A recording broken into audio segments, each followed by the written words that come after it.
మెరిసే రూపం నాదేనా అనుకుంటున్నా నీ తేనెల పెదవులు పలికే తీయదనం నా పేరేనా అది నువ్వే అని నువ్వే చెబుతూ ఉన్నా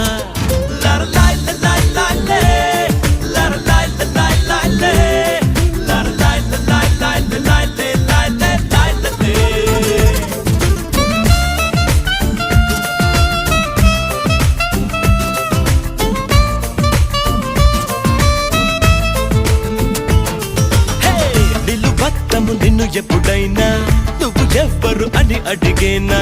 ఆ చిత్రమే గమనిస్తున్నా కొత్తగా